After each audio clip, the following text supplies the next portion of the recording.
Abençoe, glória a Deus. Vamos começar essa série então?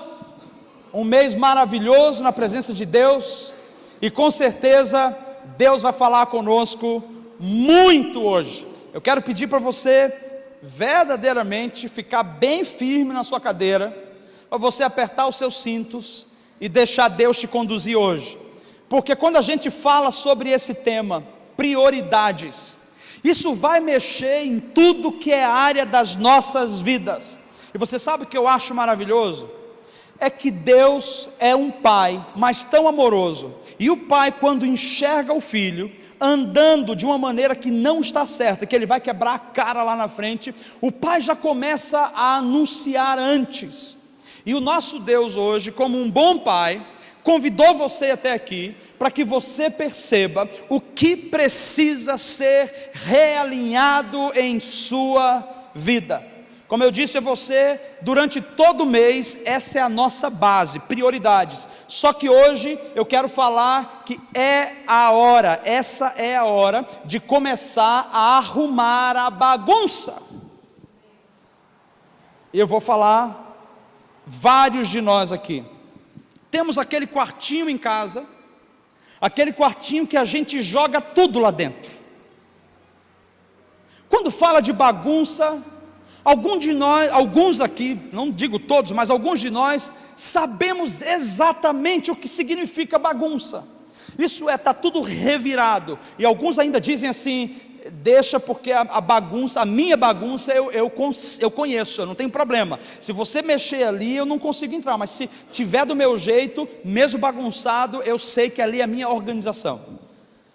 E tem outros que tem não só esse quarto da bagunça, porque o quarto da bagunça é o lugar que a gente joga tudo, e não é o lugar menos importante. Eu acho que o quarto da bagunça é o lugar mais importante, porque você joga as coisas ali que você tem apego, e que você não quer se desapegar, só que você não sabe onde colocar também, você não quer parar para dar um lugar especial, então fica aqui, porque eu já sei onde é que você está. E tem quarto que está até o teto de coisa, e você tem que fazer um inventário para você conseguir entrar naquele lugar.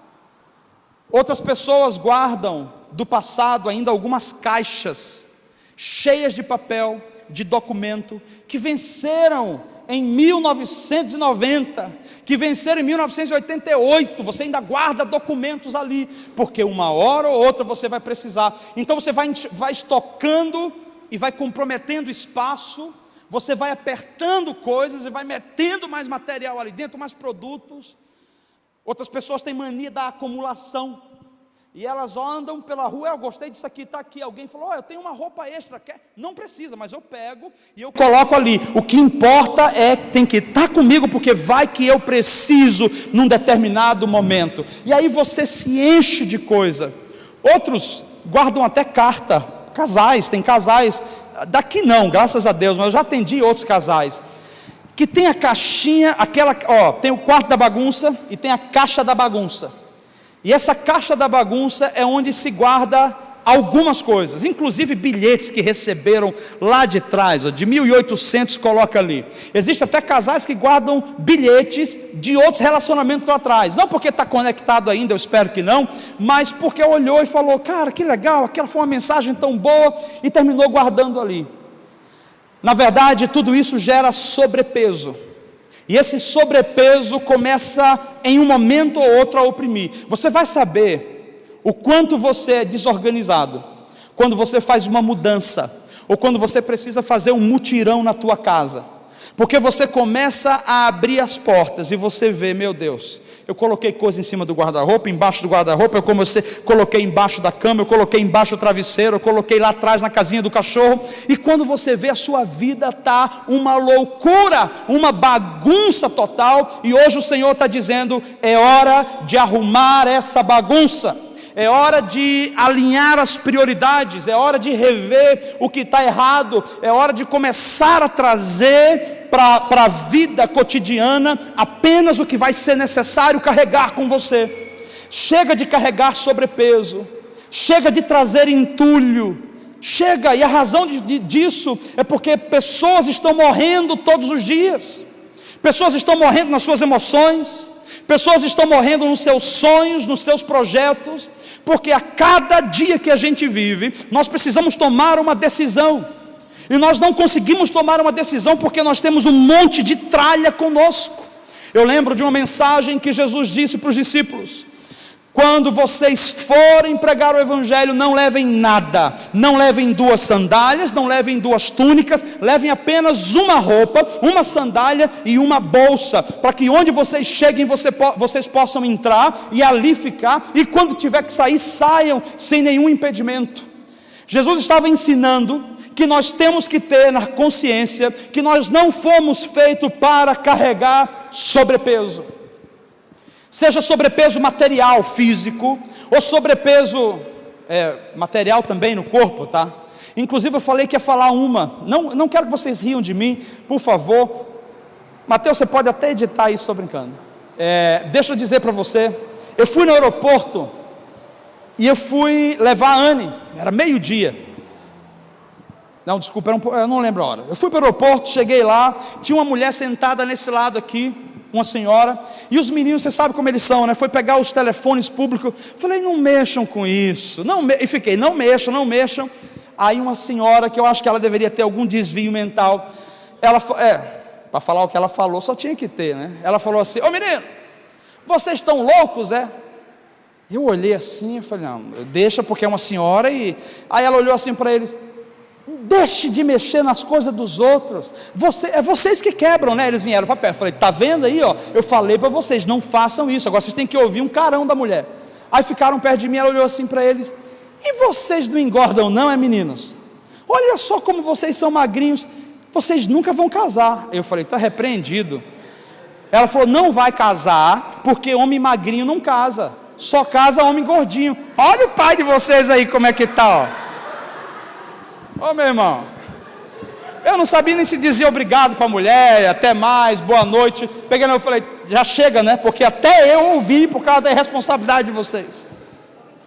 Enfim, era isso que eu precisava contar para vocês, para tirar o sobrepeso. Agora eu já tirei, agora eu vou começar a minha jornada de prioridades. Muito bem,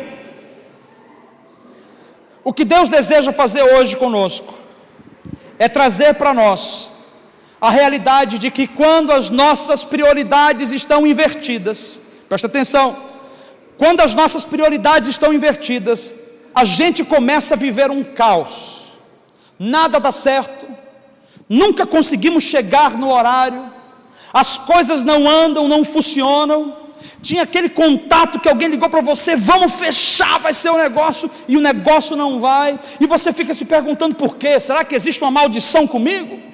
Será que Deus não me ouve? Será que tem alguma coisa errada na minha vida? E Deus está dizendo, não, simplesmente as suas prioridades estão completamente invertidas. A desordem nas prioridades acrescenta não apenas sobrepeso às nossas vidas, mas desânimo. Um desânimo tão grande que nos faz começar a perder o foco, que nos faz começar a perder a energia, a expectativa, e muitas pessoas deixam de sonhar, não é porque elas não têm capacidade, não é porque elas não são cheias de Deus, não é porque elas não têm entusiasmo, é porque elas se cansaram, porque as suas prioridades estavam invertidas. Então, quando as prioridades estão invertidas, nós não avançamos, porque está tudo errado em nossas vidas.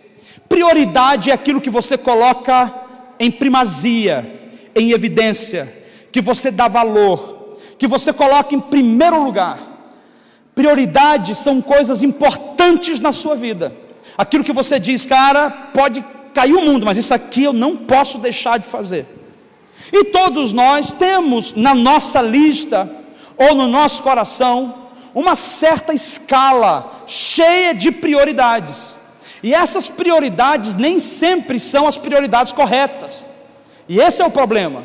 Construir uma vida, construir uma carreira, construir uma trajetória, construir um ministério em cima de prioridades erradas, significa não subir, mas significa o tempo todo descer, a ponto de você não conseguir ver a luz em um determinado momento.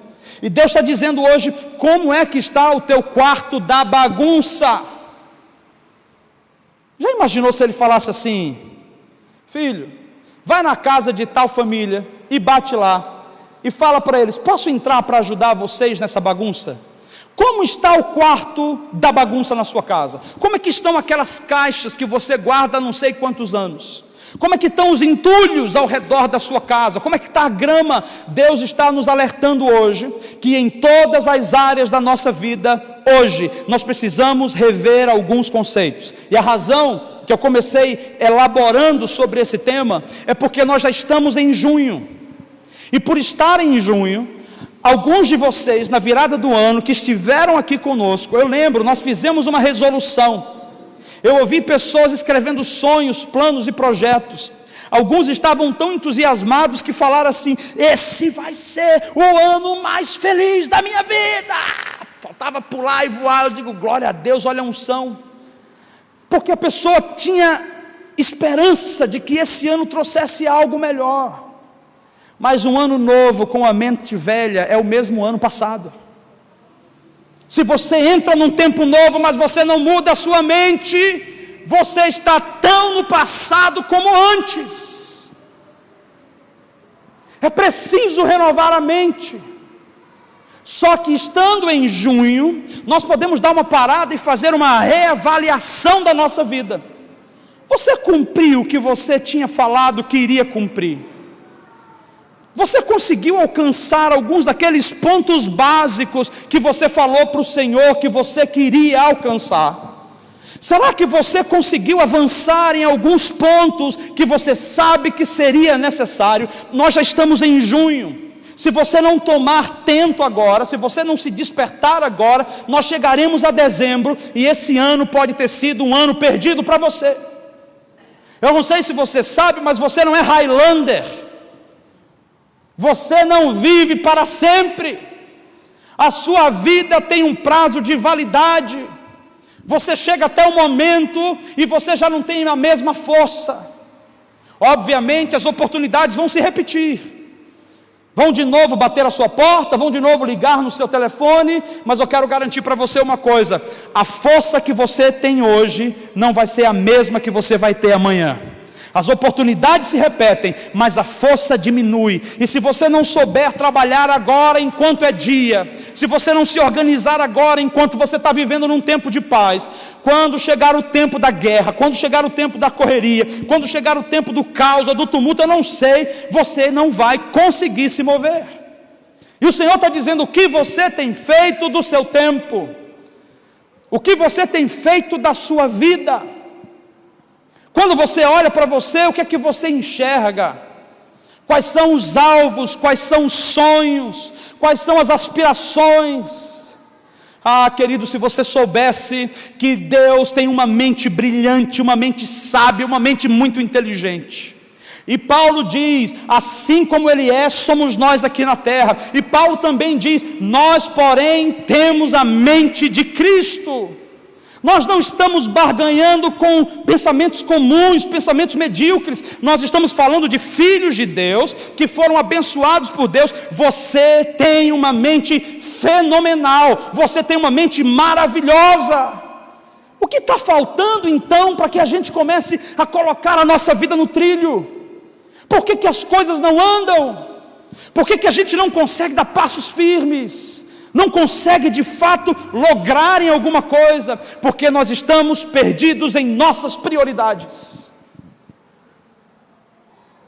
Se a minha prioridade está invertida, eu vou começar por trás e não pela frente. Eu vou começar pelo meio e não por cima. E o Senhor está dizendo para nós hoje: reavalie onde você quer chegar. Reavalie o que é que você está vendo lá na frente. Daqui a 2 anos, onde que você quer estar, como você quer estar. Se você não tiver metas, se você não traçar alvos, você não alcança. Paulo disse: eu, porém, prossigo para o alvo, que o meu prêmio é o prêmio da soberana vocação, que é Cristo Jesus. Ele estava dizendo: eu não olho para as coisas de trás e fico com vontade de voltar, porque eu tenho um objetivo, meu alvo é Cristo. É de fé em fé, é de glória em glória, é avançando, é buscando coisas novas, é buscando melhorar, é buscando renovar a mente. É provável que a gente já deveria ter aqui no nosso meio pessoas que já tiveram a oportunidade de ser multimilionários, mas tinham as suas prioridades invertidas. Pessoas que poderiam ter lucrado com ideias que ainda não foram liberadas nessa cidade, mas tinham as suas prioridades invertidas. Prioridades invertidas sugam não apenas a energia, sugam não apenas a vida, mas também os seus recursos, a sua força espiritual, a sua força emocional. Paulo, nessa noite, através de uma mensagem maravilhosa, de um dos textos que eu amo muito ver, vez após vez, ele nos traz um ensinamento. Se você puder abrir a sua Bíblia comigo, em 1 Coríntios capítulo 13, versículo 11. 1 Coríntios, essa primeira carta de Paulo aos Coríntios, capítulo 13, versículo 11.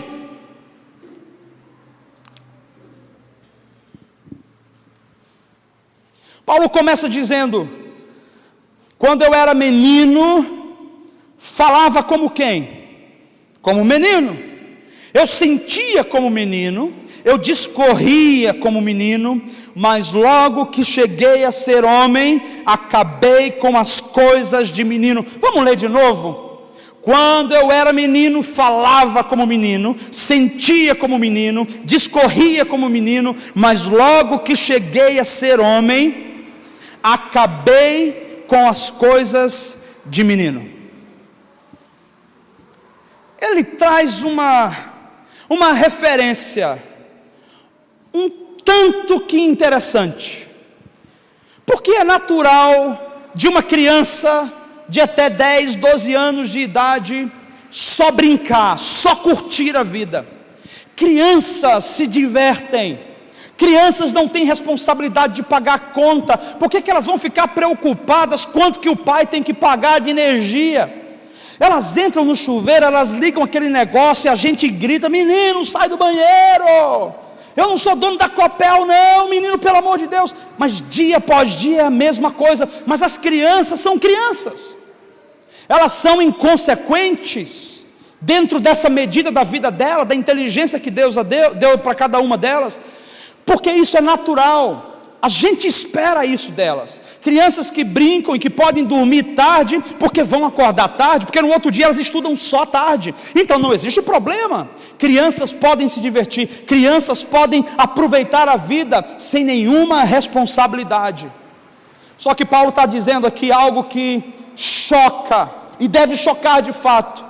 Ele diz que quando eu era menino, então ele nos traz aqui a reflexão de que ele não está falando dele na posição de menino.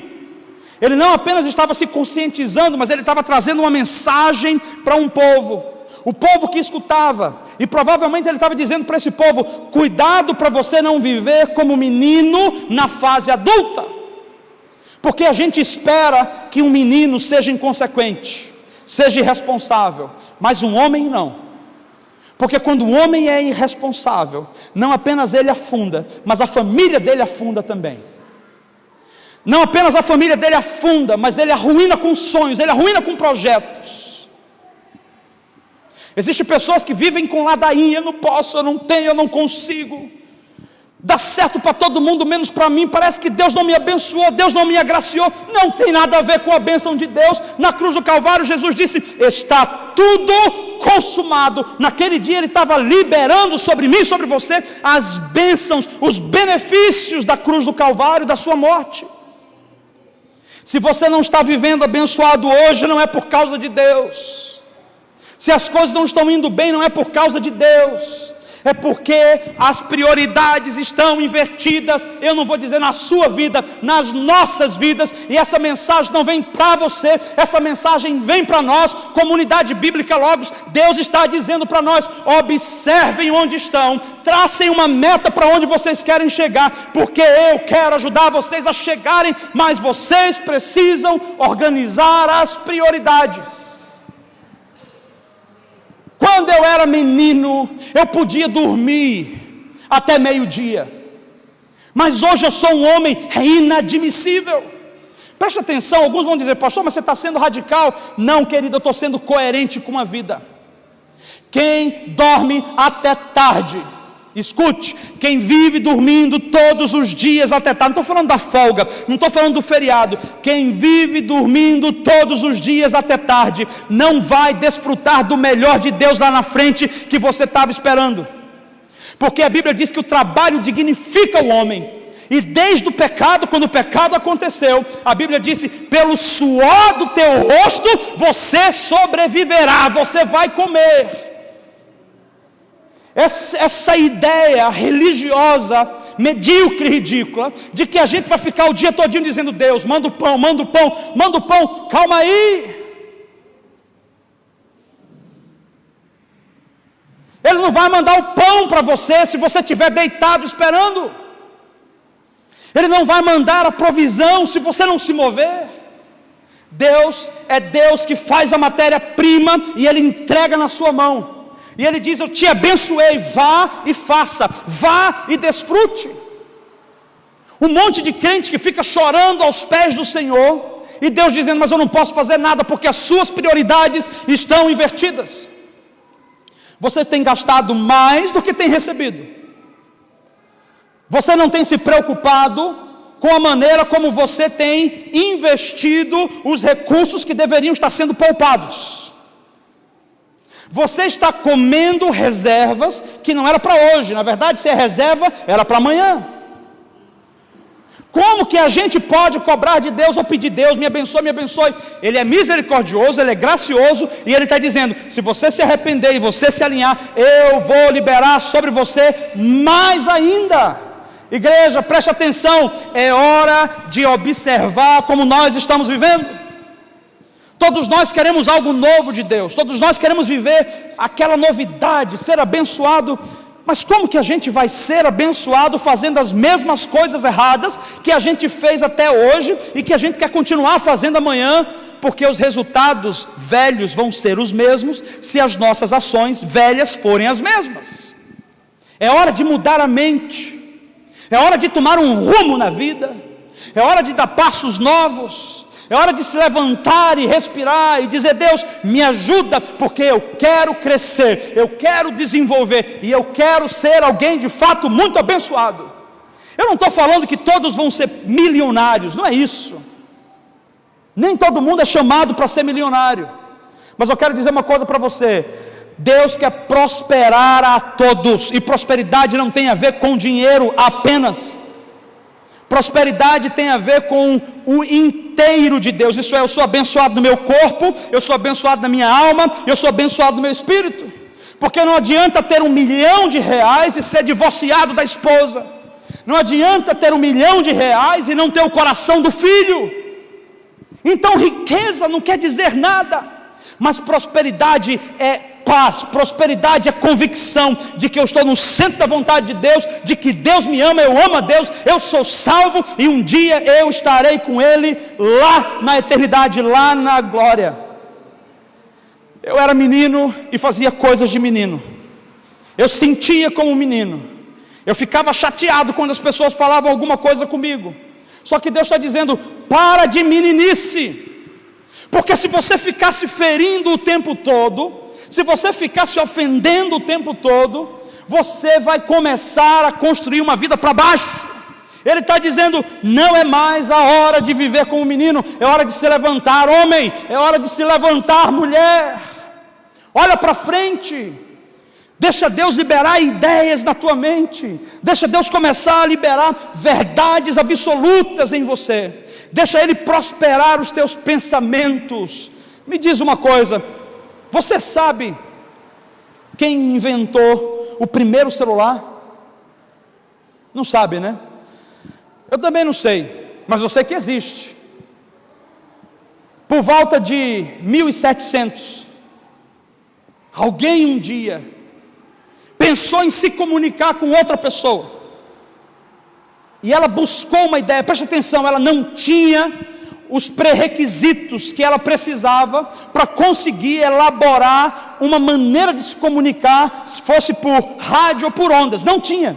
Alguém precisou criar, preste atenção, o poder de um pensamento fértil, o poder de uma mente saudável, uma mente que lê, uma mente que se prospera, uma mente que tenta se desenvolver. Existe poder quando você adquire cultura, existe poder quando você exercita o seu cérebro. Esse homem criou um tipo de comunicação que era um aparelho enorme para a gente conseguir falar com alguém, mas os anos foram passando, e os telefones foram ficando cada vez menor. Na época eram assim, que girava e as pessoas ouviam por uma corda que dava. Os mais atuais, falando do celular, era aquele Motorola. Quantos tiveram aquele Motorola? Meu Deus, era um tijolo enorme, que você abria assim, cobria metade do teu rosto, e tinha que levantar a antena, porque senão ninguém te ouvia, mas era um sucesso. O bicho pesava tanto, que você tinha que ter uma bolsa só para ele, porque não cabia na outra, e era grosso, mas era um orgulho. Estamos nos comunicando. Quem inventou aquilo? Alguém que um dia olhou para si e disse: é possível. Eu não tenho que ser o que todo mundo é, e eu não tenho que fazer o que todo mundo faz. Eu posso inovar. Essa pessoa organizou as prioridades da vida dela, e ela deu à luz algo que abençoou uma geração. Aí o tempo foi passando, chegaram outros celulares. Hoje você se comunica até com aquele celularzinho pequeno aqui. Os celulares que a gente tem são tudo multifuncionais. Você manda e-mail, meu Deus, você não precisa mais do escritório, você tem um home office, você chega em casa com um celular e você faz tudo o que você precisa. E hoje está se desenvolvendo uma tecnologia que você vai conseguir falar com a pessoa, como um holograma, que ela vai aparecer na tua frente, você vai conversar com ela, como se fosse um projetor. Ela vai te ver e você vai vê-la. Você não vai mais precisar estar falando ou vendo por uma tela, você vai ver a pessoa na tua frente por uma imagem de holograma. É a mentalidade do homem evoluindo, indo à frente. Por que eu estou te falando isso? Porque Deus tem planos e projetos para que você cresça e que você abençoe uma geração inteira, mas você de repente tem dormido muito, você tem lido pouco e você não tem exercitado a sua vida, então você tem vivido à margem, comendo migalhas, e o Senhor está dizendo hoje: levanta, porque você não é mais menino, passou essa hora. Agora é hora de assumir a responsabilidade, é hora de crescer, é hora de ser homem e é hora de ser mulher.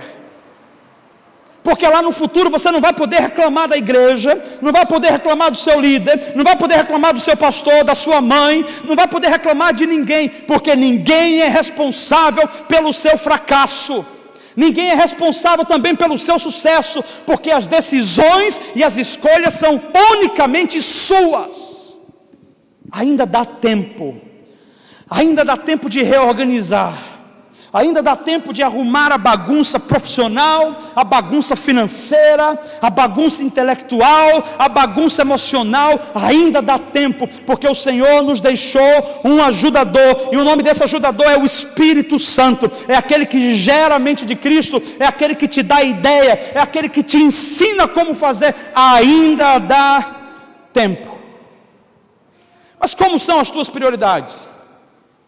Porque se a tua vida está uma bagunça, deixa eu só perguntar, você consegue confirmar para mim que de fato existe um quarto de bagunça na sua vida que precisa ser organizado? Quantos conseguem identificar isso? Só eu? Eu e o Jacos. Valeu, Jacos, estamos juntos. Cara, não minta para si mesmo. Existe algo que você precisa rever com urgência. Existe uma situação aí que precisa tomar uma decisão, uma posição já, no hoje. Vamos seguir aqui. Hoje eu estou trazendo apenas um conceito para dar introdução a essa série. E eu quero apenas reforçar sobre uma área que a gente precisa começar avaliando. E essa área é a área mais importante das nossas vidas. Então eu quero te dar uma maneira, como que a gente vai começar a colocar ordem na bagunça. Obviamente existe uma bagunça, só que se a gente lida com a bagunça, com a mentalidade de menino, a gente vai fazer mais bagunça. Se a gente lida com a bagunça com a mentalidade de homem, a gente vai organizar a bagunça. E preste atenção, por que você tem que arrumar a bagunça da tua vida? Porque não apenas a sua vida depende disso, mas as pessoas que Deus confiou a você. Se você é um filho, você deve honrar ao seu pai. Cuidado como você está fazendo com a sua vida. Cuidado com a bagunça que você está levando para dentro de casa. Você atrasa tudo. Se você é pai, cuidado com o que você está fazendo, porque os seus filhos vão lucrar ou vão ter prejuízo, de acordo com os negócios e as negociações que você faz. Preste atenção, todos nós temos que olhar para nós e dizer, de fato existe algo, então como que a gente arruma isso? E olha que eu pincelei algumas coisas, mas eu vou começar a ser específico. A gente vai começar arrumando hoje. Então eu vou dar hoje o ponto 1 e o restante vai vir nas outras semanas. Ponto 1, redefinindo a ordem do nosso tempo e da nossa agenda. Fala comigo, tempo e agenda. Preste atenção. Prioridade tem a ver com maturidade. Porque quem tem maturidade organiza a vida com prioridades. A mãe do Theo Hayashi veio pregar aqui. Como é o nome dela? Desculpa, eu não estava. A pastora Sara. Ela veio pregar aqui um domingo de manhã e ela falou, eu soube depois o relatório, que ela disse que nós precisamos começar a nos atentar quanto à agenda, quanto a planejamento. Olha só o que Deus já estava nos falando. E nós sabemos, e não é de ontem, nós já sabemos disso.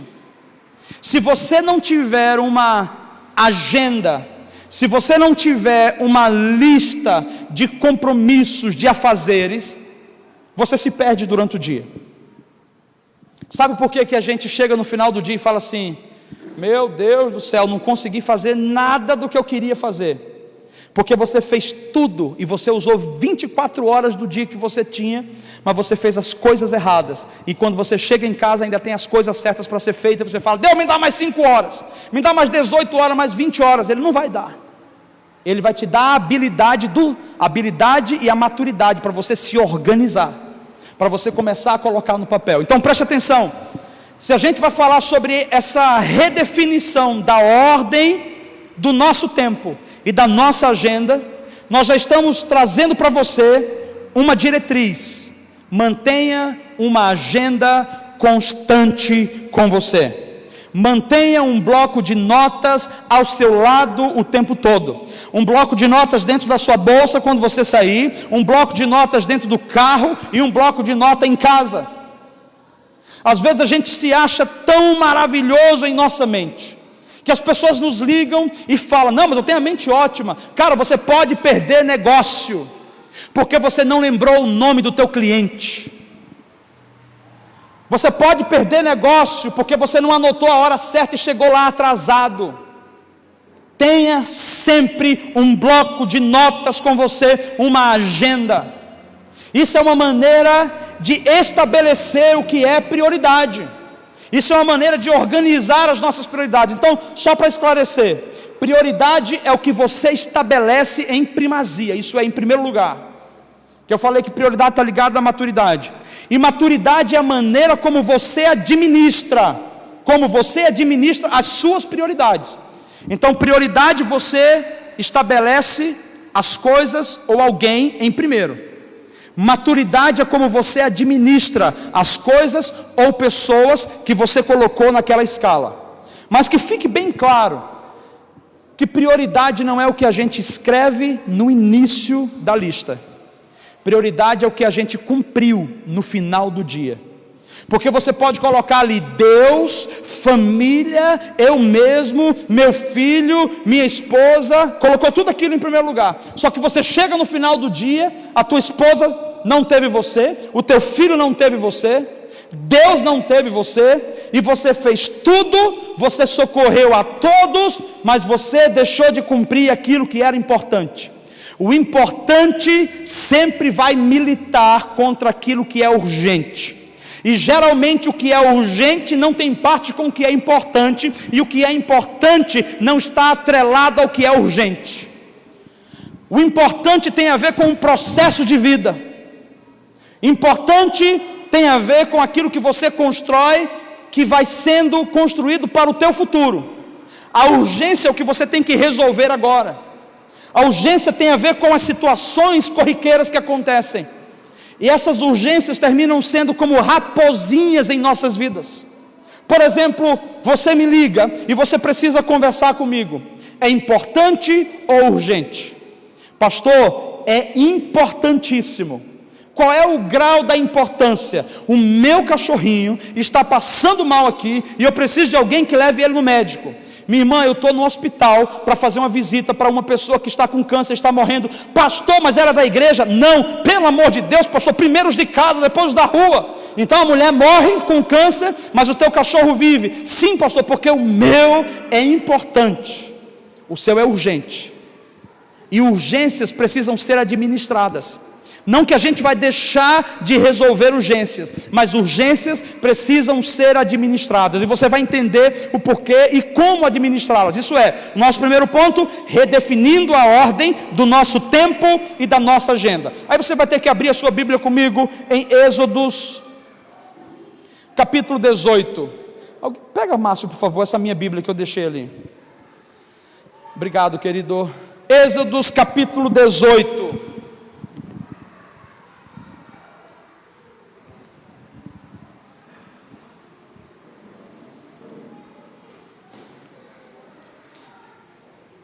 Nós vamos tirar umas lições aqui poderosas.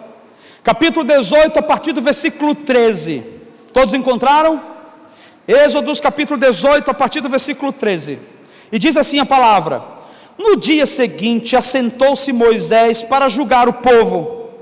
E o povo estava em pé diante de Moisés desde a manhã até ao pôr do sol.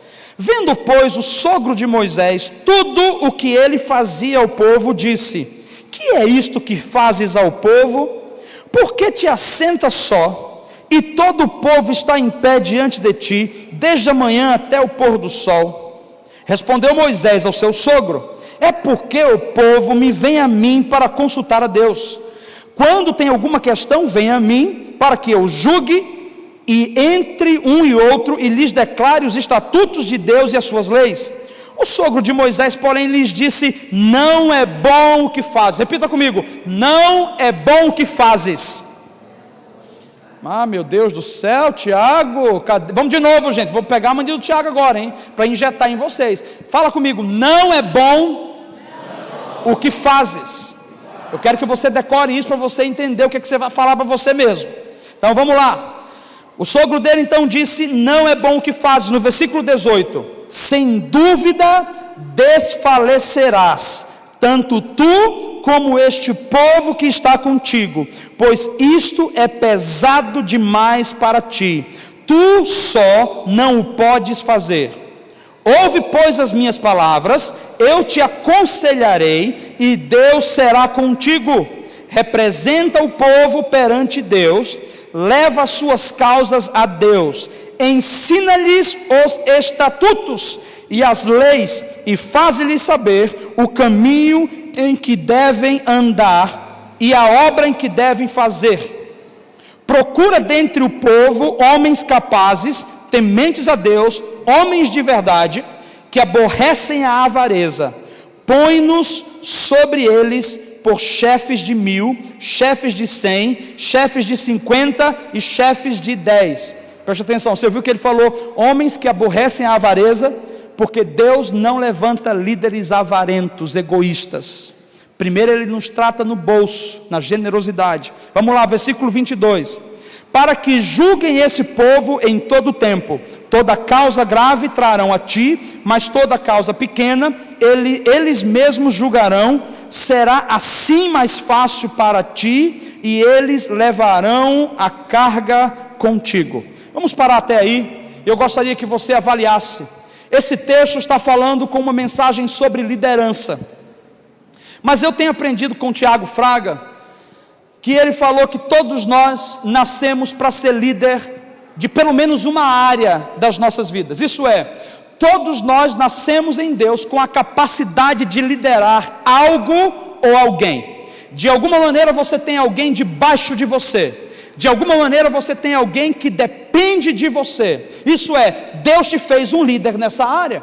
De repente a área que eu sou bom, você não é, mas tem área que você é muito bom e eu sou péssimo. Então você vai se tornar um líder na minha vida, onde você vai me ajudar, você vai me orientar, eu vou aprender com você. Então, mesmo que essa palavra seja direcionada a um contexto de liderança eclesiástica, isso é, ministerial, de igreja, Deus está nos ensinando, através desse princípio de que todos nós nascemos para liderar pelo menos uma área das nossas vidas.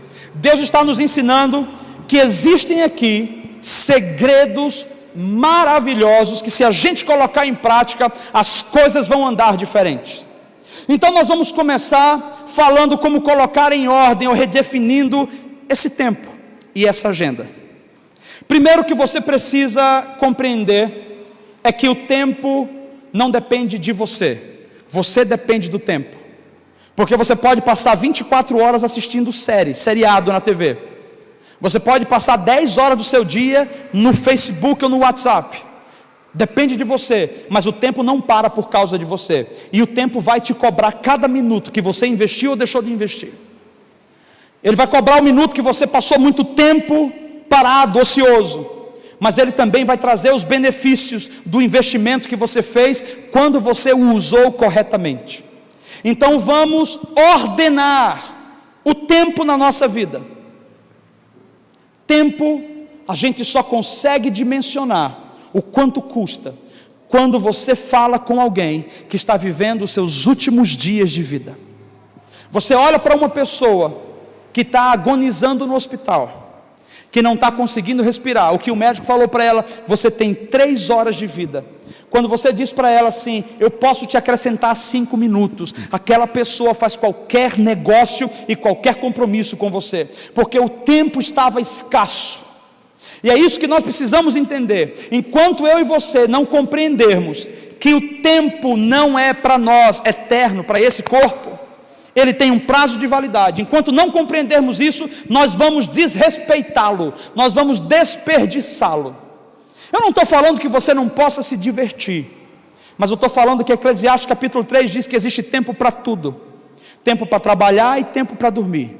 Tempo para assistir TV e tempo para entrar no Facebook, mas tempo também de acordar e ajudar em casa, de lavar a louça, de ajudar a esposa, de ajudar o esposo. Tem tempo de estar na igreja, tem tempo de fazer parte de um grupo, tem tempo de fazer parte de um ministério, tem tempo para sair com os amigos, tem tempo para tudo.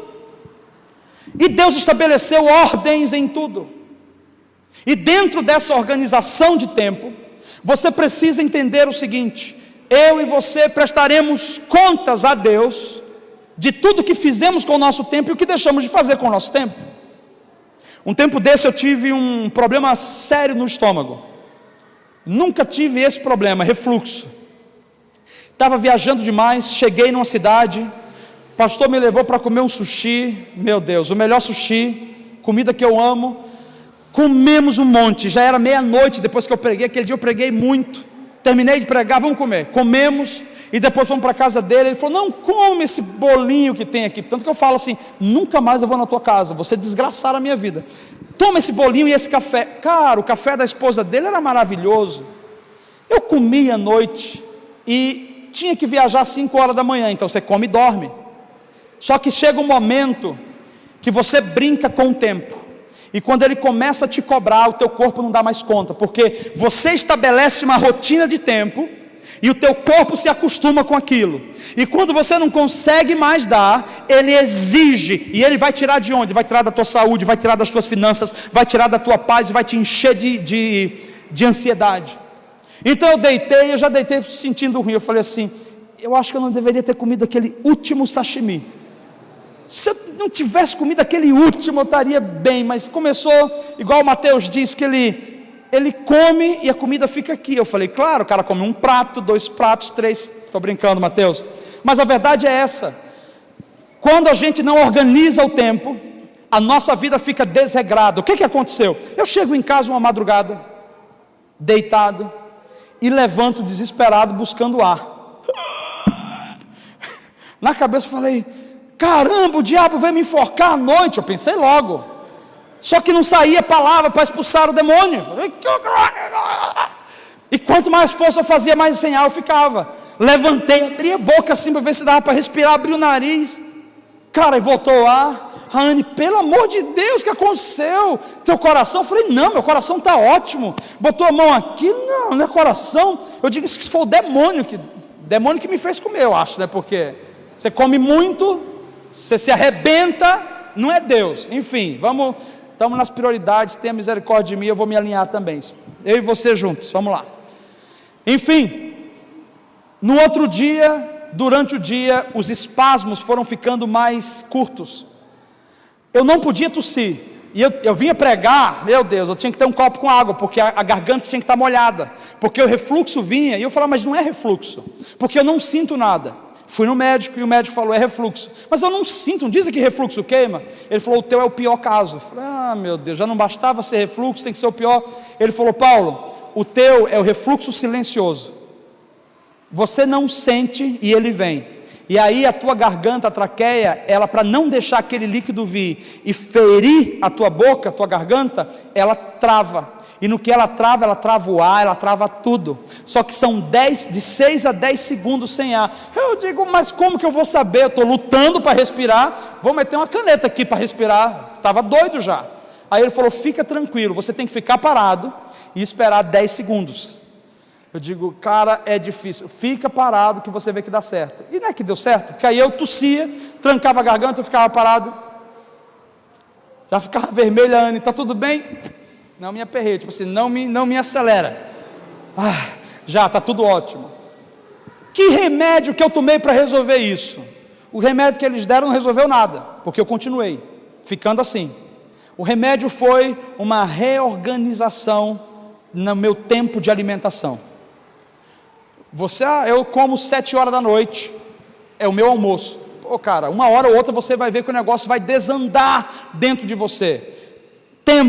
Tem tempo para comer, e tempo para lanchar, e tempo para ficar com a barriga vazia, mas não desorganize o seu organismo, coma na hora certa, porque uma hora ou outra o seu corpo vai ser cobrado, e se ele não tiver força, e não tiver como fazer, ele vai sugar do seu estômago, do seu fígado, do seu rim. Então é hora da gente se organizar.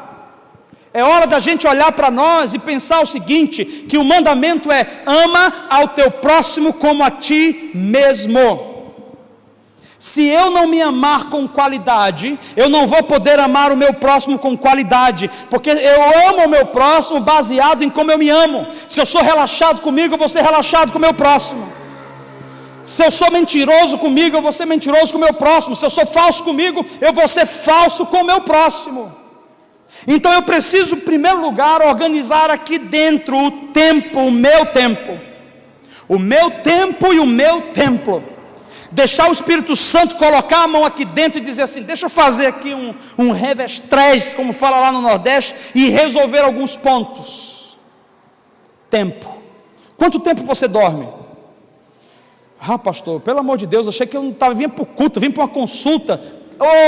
Querido, você está numa consulta, porque a igreja é para isso também. Então responde, quanto tempo você dorme? Eu durmo 5 horas, eu acordo, estou bem. Por que você dorme 5 horas? Porque eu gosto de assistir o futebol depois da noite, que eu chego do trabalho, eu gosto de ficar assistindo um seriado, eu gosto de ficar no Facebook falando com o povo. Não é hora, estabeleça um outro horário, porque quanto menos você dorme, mais velho você fica. Quanto menos você dorme, mais ranzinza você se torna, mais desconexo da vida você vai ficando. É importante organizar a sua vida primeiro, antes de começar a olhar para o próximo, a cuidar do outro. Obviamente que a gente tem casos e casos. Eu não estou falando que todo mundo tem condições de dormir 10 horas da noite. Tem gente que só consegue dormir 11 pelas atividades, mas você precisa ter uma rotina, o teu tempo precisa ser regido por Deus. Então a prioridade dentro desse ponto aqui, Deus precisa estar em primeiro lugar. Esse homem, Moisés, estava vivendo um caos na vida dele, porque o povo chegava para ele, todo mundo ia se aproximando e pedindo ajuda, e pedindo socorro, pedindo aconselhamento. Ele ficava sentado ali, ele estava ficando velho, ele estava ficando desgastado, e Deus precisou usar alguém com ele. Quem que Deus usou? Jetro. Quem era Jetro? Jetro era o sogro. Cara, a gente aceita a ajuda do pastor, mas o sogro Não, cara, ô sogro, quem é o sogro, né? No Brasil a nossa cultura desrespeita muito o sogro, mas o sogro veio. E quem era o sogro? Era uma figura de pai, preste atenção, era uma figura paterna. Todos nós precisamos de uma figura dessa, que possa falar sobre as nossas vidas, que possa liberar palavra de orientação e de ordem na nossa vida. Se você não tiver alguém a quem você escute, a sua vida está caminhando ladeira abaixo para o precipício. Você precisa ter alguém que você converse, que você exponha o seu coração e que você escute, não apenas aquele momento da projeção, mas que você escute também o momento da correção. Moisés era o homem que estava face a face com Deus. Ele via a glória de Deus, se revestia da glória de Deus. Quem é Jetro para dizer como Moisés deveria lidar com o povo? Jetro era um homem experiente, era o sogro, era o pai das duas esposas que estavam com Moisés. Quem era Jetro? Jetro era um homem que tinha bagagem. Quem você escuta? Porque a gente às vezes quer escutar pessoas que vão falar o que a gente quer ouvir, e depois a gente não pode reclamar lá na frente que o negócio está indo ladeira abaixo, porque nem tudo que você quer ouvir significa coisa boa e ideal para que você ouça. Porque quando Deus levanta pessoas para falar conosco, na maioria das vezes Ele não vai levantar só pessoas que vai nos projetar, Ele vai levantar pessoas que vai nos corrigir, porque a Bíblia diz, Jeremias diz, que maldito e enganoso é o coração do homem, desesperadamente corrupto, quem o conhecerá? Moisés poderia ter usado do artifício de dizer, não, mas eu sou um homem de Deus, eu vejo Deus, Deus fala comigo, e rejeitado a Jetro, mas ele entendeu, o que Jetro tem eu não tenho. Fala, Jetro, que eu quero colocar em prática na minha vida. Jetro não queria destruição de Moisés, Jetro estava preocupado porque quem está de longe, quem está de fora, consegue enxergar muito mais do que quem está dentro. Por isso que a melhor maneira de resolver um problema é calando por uns dias, saindo da situação e fazendo uma avaliação crua, uma avaliação real. Porque se você for tentar resolver no meio do olho do furacão, você não resolve nada e vai resolver errado. Então, Jetro estava fora daquele ambiente da confusão, e quando ele trouxe a palavra, o coração de Moisés ouviu. E qual foi a palavra que ele trouxe? Preste atenção a esses conselhos. O primeiro conselho que eu estou te dando hoje, para organizar o teu tempo e a tua agenda: você precisa ter alguém que fala com você o que você precisa ouvir. Seja um pastor, seja um líder, seja um pai, seja um professor, seja quem for, você precisa de alguém que tem mais experiência do que você. Quem está te dando conselhos? Quem é a pessoa que te ajuda a tomar as decisões mais importantes da sua vida? Não, eu tomo sozinho. Cara, cuidado com o teu coração. A Bíblia diz que na multidão de conselhos há sabedoria. Não escuta um só. Quando você vai para o médico diz assim, tem que fazer cirurgia nessa garganta aí, que eu estou vendo uns 4 nódulos, e você tem que fazer uma cirurgia. O que você faz? Deus me livre, vou descer a faca, nada, eu vou procurar mais 3 médicos. A gente sempre vai procurar, quando diz respeito ao que a gente quer ouvir, ou as nossas dúvidas a gente procura, mas quando a gente ouve uma palavra de repreensão, ou de orientação, a gente, não, esse eu não quero, eu quero ouvir só um basta, que eu ouvi ontem, já falou, segue que você vai ser abençoado. Tenha alguém, estabeleça alguém que você vai ouvir. Sabe por quê? Porque no dia que você, isso aí eu tenho liberdade, tá?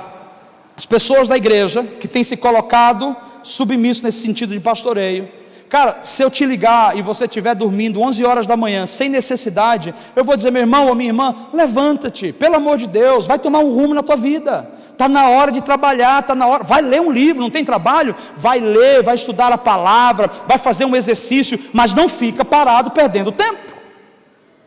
Você está acabando com a sua vida, e está segurando pessoas que estão com você.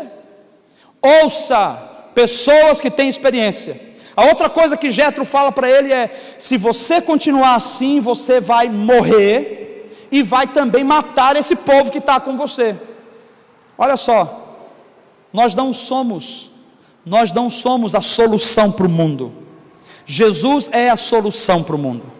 O nosso trabalho é levar pessoas até Jesus. Quando você traz pessoas até você, você acarreta o problema da pessoa. E quando você acarreta o problema da pessoa, se multiplica por 2. Fica mais pesado para você, depois chega outro, você se acostuma com isso, você começa a afundar. Mas não só você, as pessoas que estão com você. Ele estava falando sobre uma graça de descentralizar. Note, tem a ver com liderança, mas todos nós nascemos para liderar alguma área da nossa vida. Não é isso, Tiago? Se você tem que descentralizar, você precisa observar o que você não pode fazer sozinho e pedir ajuda. A quem você pede ajuda quando o negócio começa a apertar e você precisa fazer, mas você não tem condições de fazer? Se você não desenvolve relacionamentos sólidos, você nunca vai ter ajuda. Pessoas que caminham sozinhas, pessoas que caminham enclausuradas em um único relacionamento, são pessoas que não desfrutam de socorro, de ajuda lá na frente. Ah, pastor, então isso é interesse. Não, não é interesse não, querido. Não é interesse não, porque todos nós nascemos para depender uns dos outros. Essa é a vontade de Deus. Só que pessoas que vivem só, elas morrem se lamentando que ninguém olha para elas. Mas não olha por quê? Porque você nunca se abriu, você nunca foi lá e pediu ajuda, você nunca expôs seu coração, você nunca foi amigo de verdade. Então você não pode cobrar do outro aquilo que você não semeou.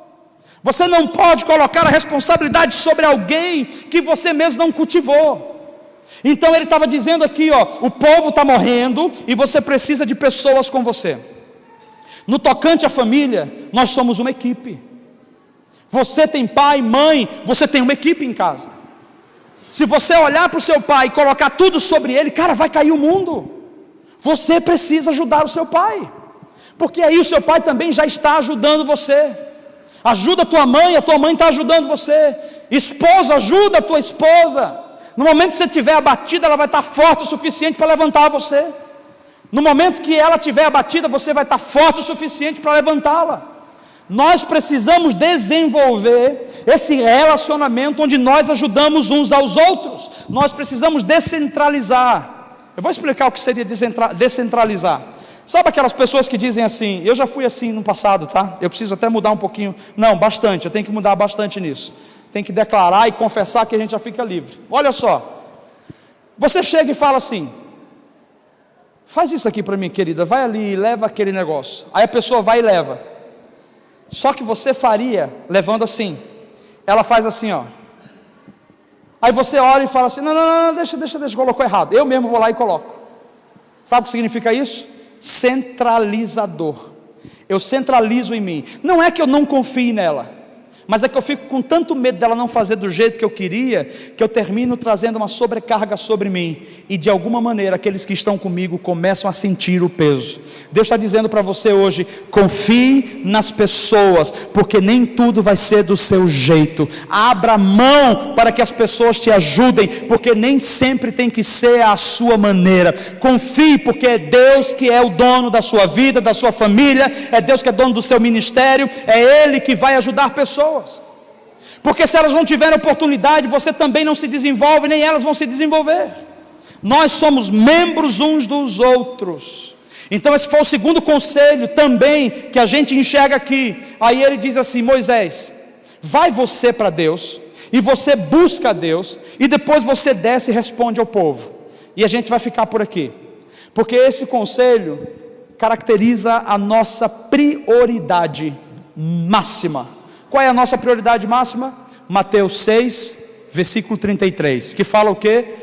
Buscai, pois, em primeiro lugar o reino de Deus e a sua justiça, e todas as demais coisas vos serão acrescentadas. Não existe marido em primeiro lugar, nem esposa em primeiro lugar. O primeiro lugar é Deus.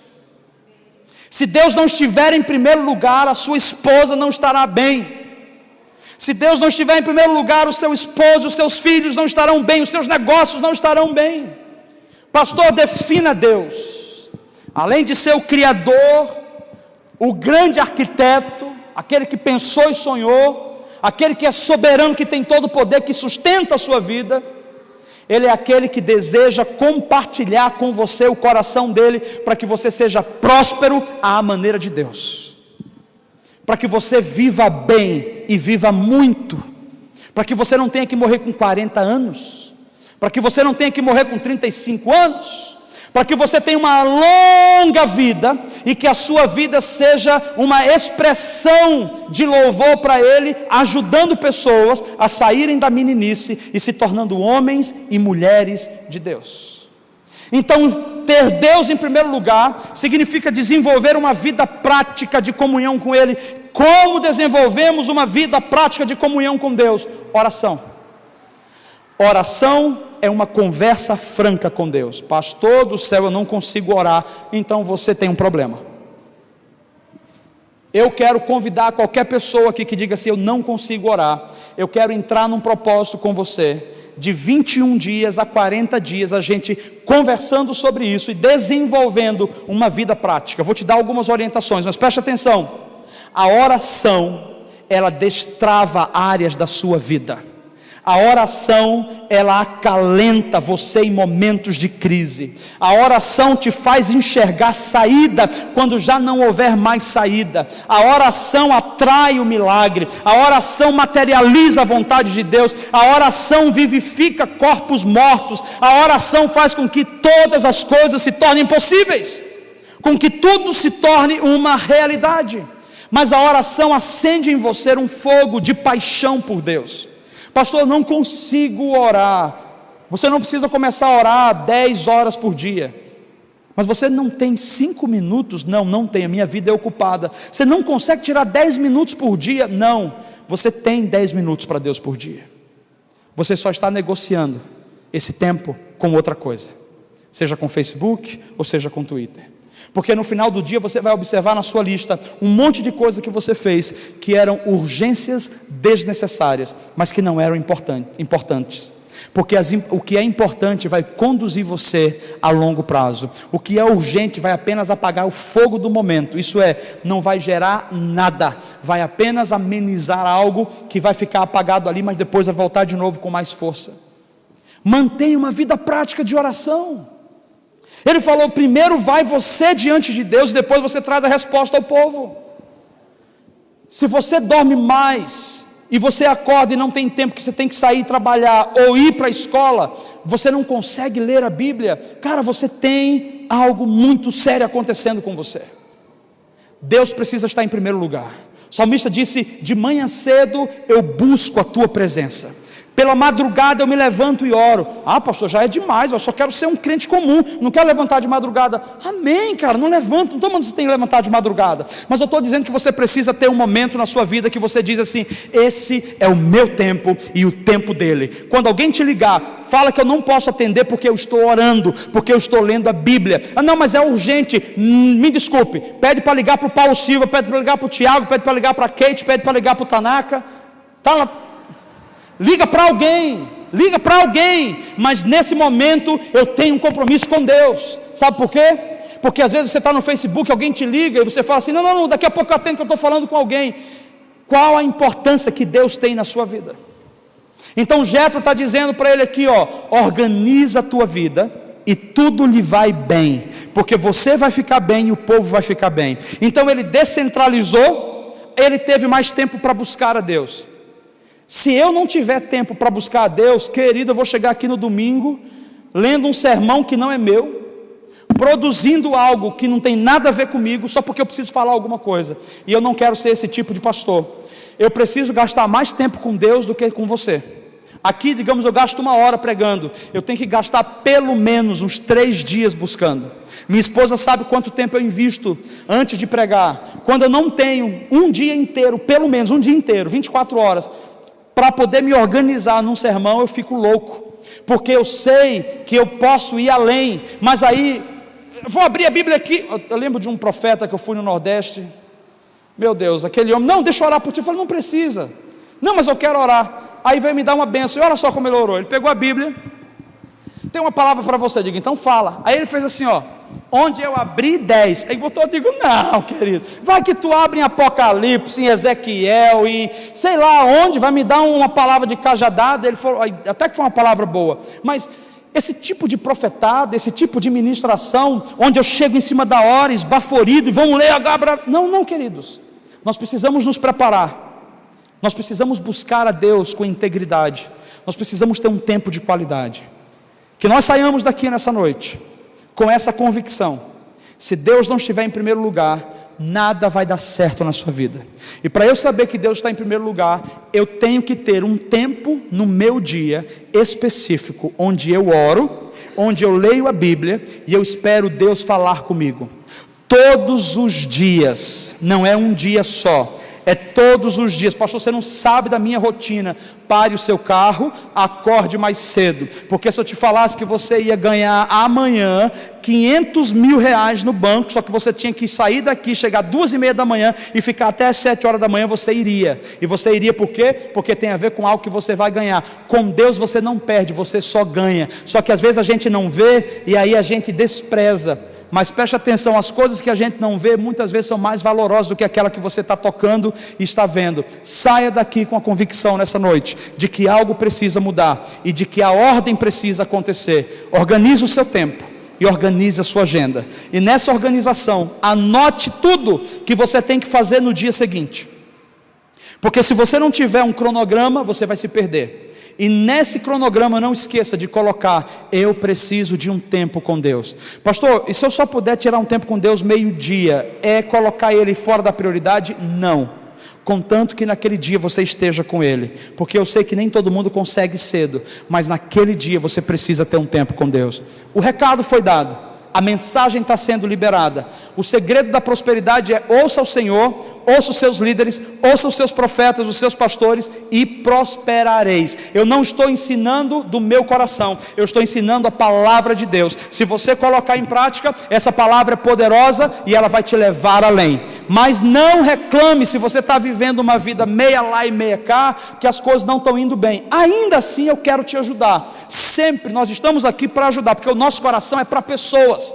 Nós vivemos, essa igreja vive para abençoar pessoas. Nós amamos ver você bem, nós amamos ver você sorrindo, você próspero. Nós não temos outro desejo, nós não queremos usar você, se aproveitar de você, nós queremos investir em você. Amém? Vamos ficar de pé e eu quero orar.